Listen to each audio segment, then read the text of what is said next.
Deus tem levantado Timóteos na nossa geração.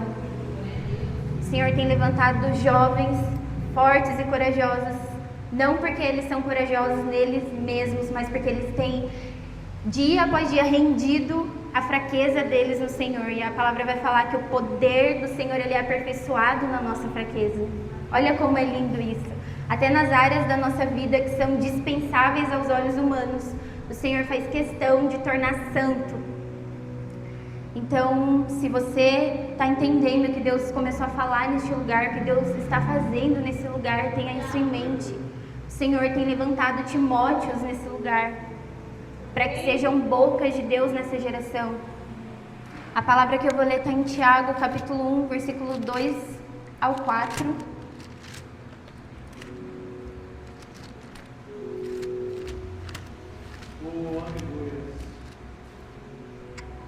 Tiago fala assim: meus irmãos, tende grande gozo quando vos encontrardes em diversas provas. Eu vou ler na NVI, que é mais atual.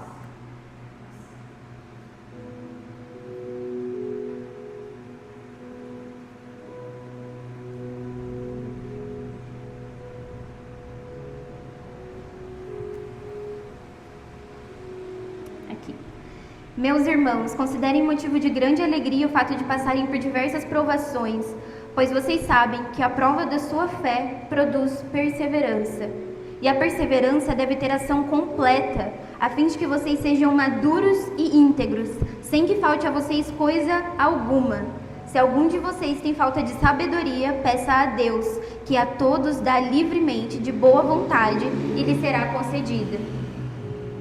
Aqui Tiago está falando para a igreja que quando eles estiverem passando por diversas situações difíceis, por diversas provas, em algumas traduções vai falar aflições, em outras traduções vai falar provações, em algumas traduções vai falar tentações, e ele fala assim: considerem como motivo de grande alegria o fato de vocês passarem por essas situações difíceis, porque é somente por meio dessa situação que você vai desenvolver duas coisas muito importantes para a vida cristã: maturidade e integridade. A maturidade e a integridade é um resultado de uma vida que a gente tem diante do Senhor, aprovada pelo próprio Senhor. Não aprovada por aquilo que nós achamos que é correto ou pelo que nós achamos que é moral. Há uns tempos atrás nós assistimos um filme aqui, e esse filme fala muito claro sobre isso, sobre como a moral vivida longe de Deus, ela não tem resultados, ela não tem resultado algum. Ou seja, não adianta nós sermos bons, moralmente bons, se o dono da nossa vida não é Jesus, se aquele que está pedindo para que nós sejamos bons não é Jesus. E Tiago, ele está falando aqui para a igreja que é somente por meio de provas e tentações que nós comprovamos que nós estamos vivendo uma vida que é regida pelo Espírito Santo. Aqui Tiago está falando sobre um tipo de situação, um tipo de experiência que o cristão vai viver, aonde ele é provado, mas não porque ele tem a intenção já de vê-lo cair, não porque Deus já quer que o crente caia.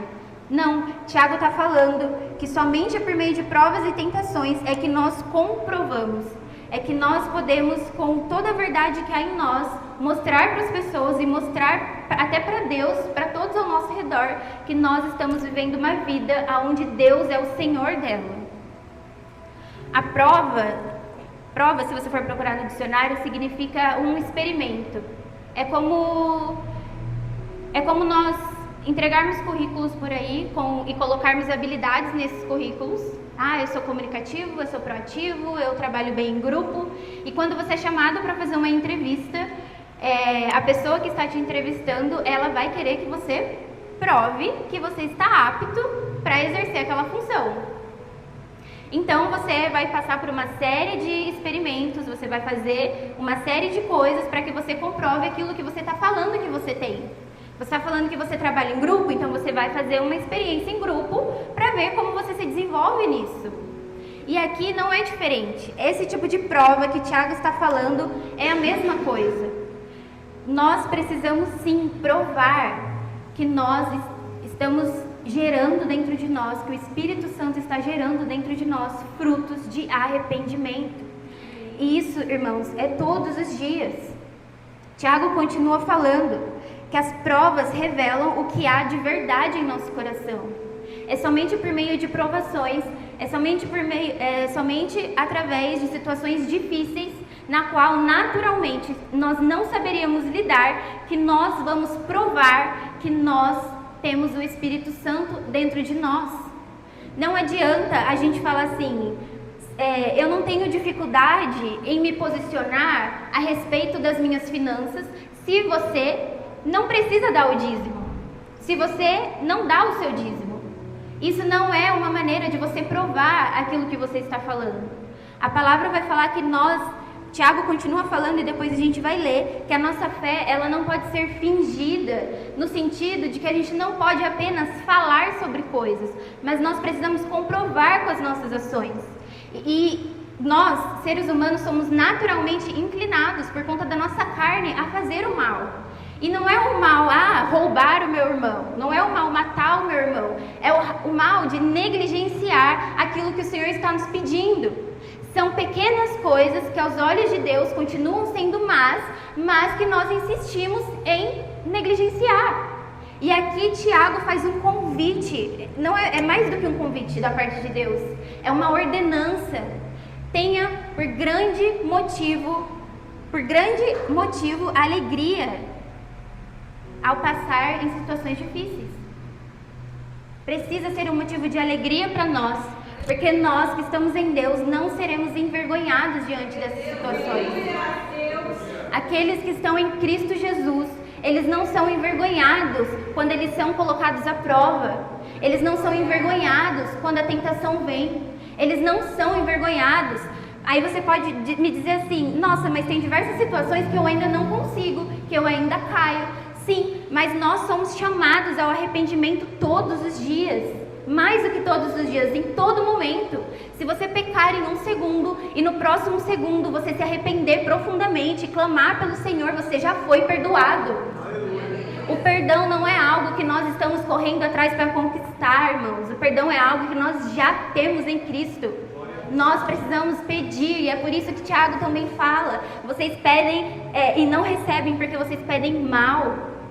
O Senhor nos faz um convite nessa noite para nós entendermos que Ele não está com as suas mãos guardadas, Ele não está com seus olhos fechados diante de nós.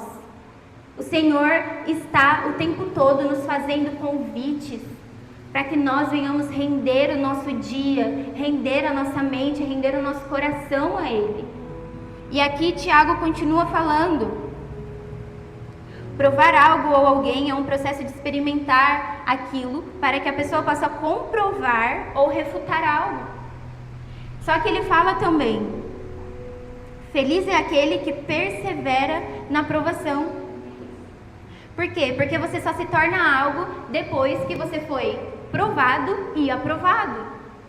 Nessa entrevista, se você não comprovar as suas habilidades, se você não comprovar aquilo que você mesmo está dizendo que você vai ser refutado. Você não vai ser convidado para fazer parte daquela empresa. Só que, olha que interessante, diferente de uma entrevista em uma empresa, Deus não precisa nos tentar.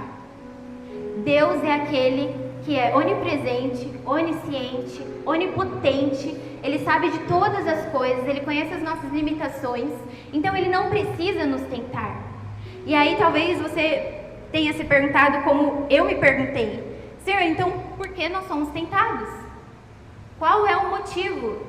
Além, claro, de perseverarmos, porque aqui está falando que se nós perseverarmos, nós vamos nos tornar maduros e íntegros. Há outras maneiras do Senhor nos tornar maduros e íntegros, na leitura da palavra, no jejum, fazendo coisas boas e não só fugindo de coisas ruins.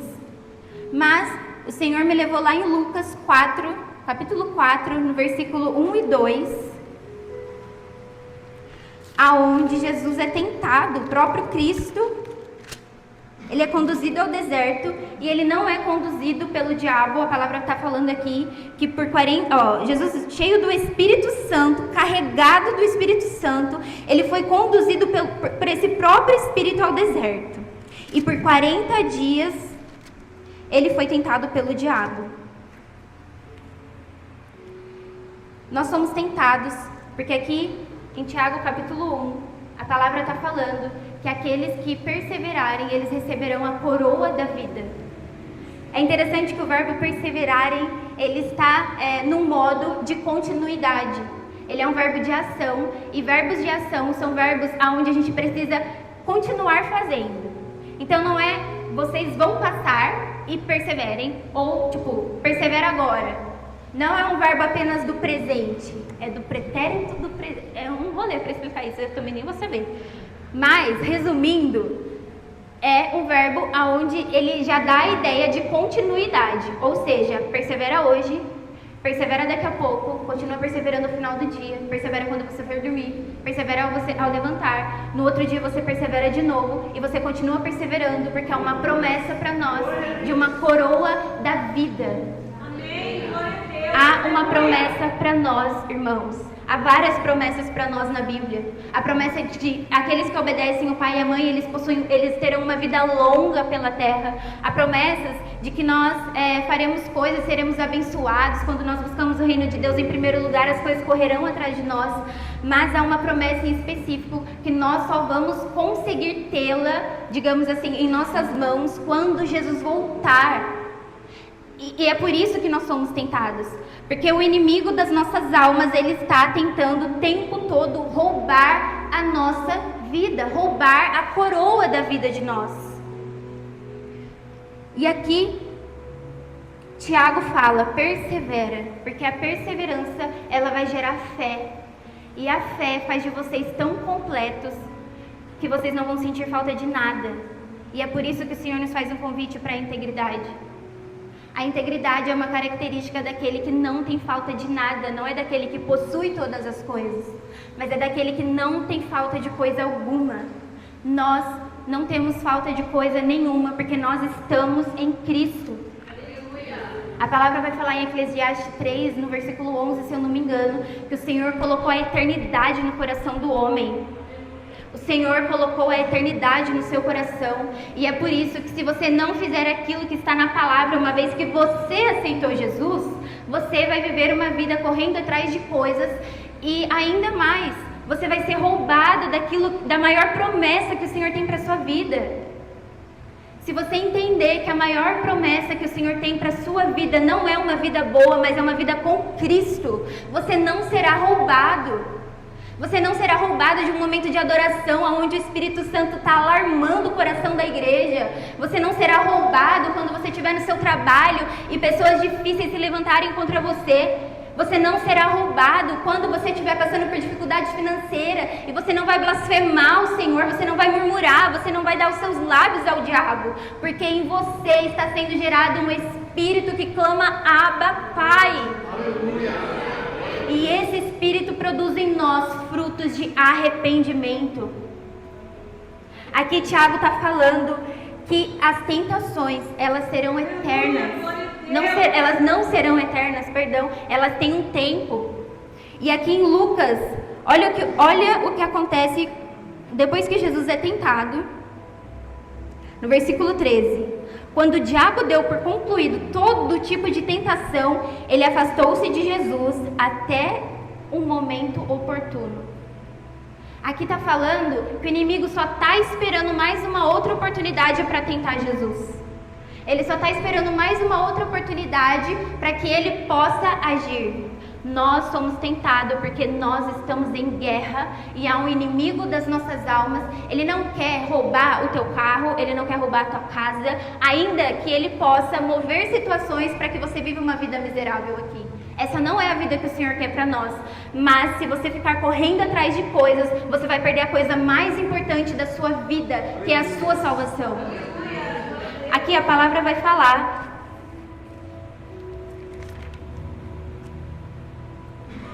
em Lucas 4,13 e 1 Pedro 5,8.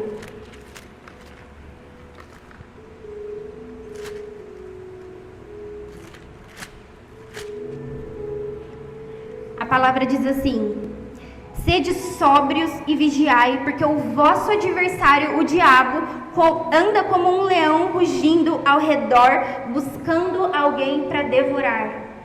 Você está passando por tentações, você está passando por aflições, você está passando por momentos difíceis, não porque você está correndo atrás da sua salvação, ela já foi dada de graça para você. Você está passando por essas situações porque o diabo está tentando roubar algo que ele jamais vai poder ganhar. Ele não pode ser salvo e ele não quer que você seja salvo também. Nós precisamos deixar o Espírito Santo mudar a nossa maneira de ver as coisas. Nós precisamos deixar o Espírito Santo transformar a nossa mente. Paulo faz um convite para a igreja nas cartas dele: sejam transformados pela renovação da vossa mente. A renovação da mente, ela faz a gente duvidar daquilo que nós estamos pensando. O conflito nas nossas vidas faz nós duvidarmos daquilo que nós estamos pensando e fazendo. Eu não sei se você já teve essa experiência de pensar sobre o que você está pensando. É quando você vê uma situação e quando você não está em Cristo, talvez você olhe e julgue. O fulano está fazendo isso porque o fulano quer se aparecer, por exemplo.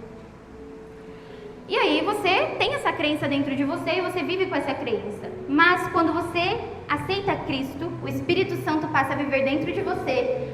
A primeira vez que você tiver esse mesmo pensamento sobre alguém, o Espírito Santo vai virar para você e vai falar assim: será isso mesmo? Vai causar um incômodo no seu coração, vai causar um incômodo na sua mente quando você pensar algo ruim, quando você pensar algo que não está de acordo com a palavra. E é isso que o Espírito Santo faz, ele nos convence. Ele nos convence que a nossa maneira de pensar nem sempre é a maneira correta, por mais que a gente ache que é correto. Então o inimigo se aproveita dessas situações. Se você nega essa correção do Espírito Santo e você age como se você não tivesse ouvido ele falando com você e você permanece no seu erro, permanece julgando as pessoas com seus olhos ou talvez murmurando ao Senhor no seu coração e nos seus lábios, acontece o que o Herbert falou aqui no começo do culto. O Senhor os entregou à própria depravação. Tentações fala sobre desejos. Tiago aqui está falando nos outros versículos. Quando alguém for tentado, jamais deverá dizer: eu estou sendo tentado por Deus, porque Deus não pode ser tentado pelo mal e a ninguém tenta. Cada um, porém, é tentado pelo próprio mau desejo, sendo por este arrastado e seduzido. Nós somos tentados por aquilo que está no nosso próprio coração. E é por isso que nós carecemos da graça do Espírito Santo. Porque apesar de termos um coração pecaminoso e ruim, nós somos cheios do Espírito Santo e o Espírito Santo nos lava, ele nos purifica, ele nos restaura, ele nos renova, ele nos dá uma nova mentalidade. Tem algo na psicologia que é muito legal, que se chama plasticidade cerebral. Quando nós nascemos, o nosso cérebro é como se fosse uma massinha. Ele está vazio ali. E aí, conforme a criança vai desenvolvendo hábitos, ela vai vivendo a vida dela dia após dia, o cérebro vai ganhando forma. Todo mundo, acho que aqui já viu foto de um cérebro, é cheio de caminho, de gominho, parece uma lombriga, sei lá, é um negócio feio. Porém, quando a gente nasce, ele ainda é meio que sem forma, ele tem aquela forminha, mas ele ainda não tem aqueles caminhozinhos que a gente vê. Porque a criança, ela não tem experiência nenhuma. E é por isso que ela não tem pecado, nenhuma dessas coisas. E aí, conforme a gente vai crescendo e a gente vai vivendo os nossos dias, o nosso cérebro vai se desenvolvendo. E aí a gente vai modificando a forma que ele é. Se você tem hábitos saudáveis, o seu cérebro vai ser desenvolvido para cada vez mais desejar por hábitos saudáveis. Se você tem hábitos ruins, tem uma alimentação ruim, conforme você for crescendo, você vai desejar ainda mais, porque você já criou um caminho na sua mente que anseia por isso. E aqui, o Senhor nos faz um convite na palavra dele. Aquele que quer seguir a mim, negue-se a si mesmo, tome a tua cruz e siga-me. Aquele que quer me seguir, ele precisa morrer para si mesmo, ele precisa morrer para os seus padrões de crença, ele precisa morrer para os seus padrões de comportamento, ele precisa morrer para os seus padrões de pensamento e começar a me seguir, começar a me obedecer, porque a palavra também vai falar, Jesus fala para os discípulos: vocês se tornarão meus amigos quando vocês fizerem aquilo que eu vos mando fazer, e não aquilo que você deseja fazer. Então, Se nós não formos pessoas que estão na disposição de sermos corrigidos, de sermos ensinados pelo Espírito Santo, por intermédio da própria palavra que o Senhor nos deixou, nós seremos sim entregues aos nossos próprios desejos. Qual é o desejo do teu coração? Quando você acorda ou quando você vai dormir, o desejo, ele não é algo que nasce de repente. O desejo dentro de nós, ele é construído. Assim como nós construímos a nossa maneira de pensar através das situações que nós vivemos. Tem uma moça que eu gosto muito, que ela escreveu um livro chamado Liturgia do Ordinário, e ela fala assim: a maneira como nós vivemos os nossos dias é a maneira como nós vivemos a nossa vida. E a psicologia vai falar a mesma coisa. A maneira como você vive o seu dia e reforça os seus comportamentos é a maneira como você vai viver toda a sua vida. Você é prisioneiro daquilo que você deseja? Você é prisioneiro dos seus próprios maus hábitos? Você é prisioneiro daquilo que você almeja no seu coração? E não necessariamente isso precisa ser algo ruim. Talvez você almeja no seu coração ter uma família. E uma família que sirva ao Senhor. Uma família segundo o coração de Deus. Mas se esse desejo em seu coração estiver no lugar onde só Cristo pode habitar, você tem a eternidade dentro de você. A eternidade é Deus, a eternidade é Cristo. Se os seus desejos estiverem nesse lugar, e você não se arrepender dos seus maus caminhos, você não se arrepender dos seus comportamentos, o Senhor vai te entregar a uma vida de depravação. Se nós, como igreja, não entendermos que o Senhor nos faz um convite todos os dias, todos os momentos. Nós não somos perfeitos, irmãos. Nós não conseguimos todos os dias. Nós falhamos todos os dias. Nós não viemos para cá porque a gente foi privilegiado, favorecido apenas. Mas foi porque uma misericórdia que não tem fim nos alcançou mais uma manhã. O salmista vai falar: as misericórdias do Senhor se renovaram de novo essa manhã. Como nós temos dado respostas ao Senhor? A palavra vai falar em Gálatas 5 sobre o fruto do Espírito. As tentações, elas expõem a gente. Elas expõem o nosso coração e a nossa mente. Se você vivesse uma vida onde você não passa por tentação, você não se reconheceria, porque você não saberia o que está dentro do teu coração. E é por isso que nós precisamos passar por situações difíceis. Só que aqui em Gálatas, Paulo vai falar que se nós estamos em Cristo, nós vamos expor um fruto de amabilidade, de bondade, de domínio próprio, de temperança, de mansidão, de paz, de alegria. Oh, aleluia, glória. Mas se nós não estamos no Espírito, se nós estamos na carne, as tentações e provações, elas vão expor os pecados escondidos do nosso coração. Isso é muito ruim. Só que Deus sempre tem algo para nos trazer de volta para Ele. Ainda que o nosso pecado seja exposto. A palavra vai falar em Tiago, no capítulo 5, versículo eu não me lembro, que quando nós confessamos os nossos pecados aos nossos irmãos, nós somos curados. Se você não está conseguindo vencer, se você não está conseguindo sair dessa vida, sair desse lugar onde não é mais nem tentação, já é uma vida de pecado, a tentação é um alerta para o pecado que está no nosso coração. Se você não tem dado respostas ao Senhor de santidade, a essa tentação que está no seu coração, e você tem caído em pecado, confesse a Deus porque Ele nos liberta. Mas também confesse a um irmão de confiança, porque você vai ser curado. Curado porque o pecado causa feridas no nosso ser. Feridas que, se não for colocadas diante de Cristo, elas são irreparáveis.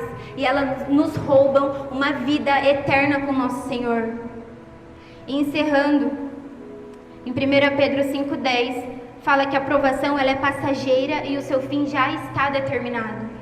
A sua tentação, ela tem data marcada para acabar. A sua provação, a sua aflição, ela vai acabar. E olha o que 1 Pedro vai falar, que a glória será eterna. A glória que há de vir, ela não se compara com a aflição e com a tentação desse tempo.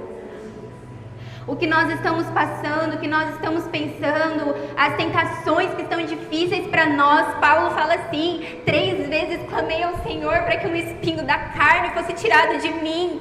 E na terceira vez o Senhor me respondeu: a minha graça te basta e o meu poder se aperfeiçoa na sua fraqueza. Você pode render a sua fraqueza ao Senhor?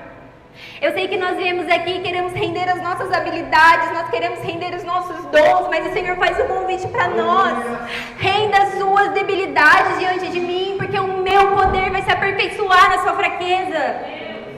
O meu poder faz de você forte. Diga ao fraco: eu sou forte. Irmãos, nós precisamos fazer uma escolha, porque a maneira como nós vivemos os nossos dias vai determinar como nós viveremos a nossa vida eterna. O diabo, ele é mentiroso. Em Apocalipse 20, no versículo 10, Apocalipse 12, no versículo 9, e em João 8, 44, fala como ele é o enganador das nossas vidas. Então tome cuidado com aquilo que você está pensando. Tome cuidado, porque o Senhor é aquele que esquadrinha os nossos pensamentos e o nosso coração. Não para apontar o dedo para nós, não para nos expor à vergonha. Ele faz isso porque Ele ama. Ele fala assim: eu corrijo aqueles que eu amo. Se o Senhor está te corrigindo, eu tenho certeza que Ele está, porque Ele está me corrigindo. E nós somos cheios do Espírito Santo, é por isso que nós temos o privilégio de sermos corrigidos pelo Espírito Santo, por Deus. Exponha diante do Senhor, faça uma oferta ao Senhor. Eu estou lendo o livro de Êxodo e agora eu estou entrando em Levíticos, e é engraçado que o povo faz diversos tipos de holocaustos ao Senhor. Tem uma oferta para o pecado, tem oferta para a comunhão, tem oferta para a paz, tem oferta para quem pecou de um jeito, para quem pecou de outro jeito, tem oferta de alegria, de ação de graças. E olha o que o Senhor nos ensina. Você pode trazer todas essas ofertas diante do Senhor. Nem sempre a sua oferta vai ser uma oferta de paz, nem sempre a sua oferta ao Senhor vai ser uma oferta de gratidão, nem sempre vai ser uma oferta de comunhão. Às vezes vai ser uma oferta de expiação por culpa. Glória a Deus, porque os seus pecados são perdoados. Às vezes você vai vir aqui e o que você tem a oferecer ao Senhor é um coração rendido, porque Ele pecou. Glória a Deus, porque aqui você recebe perdão.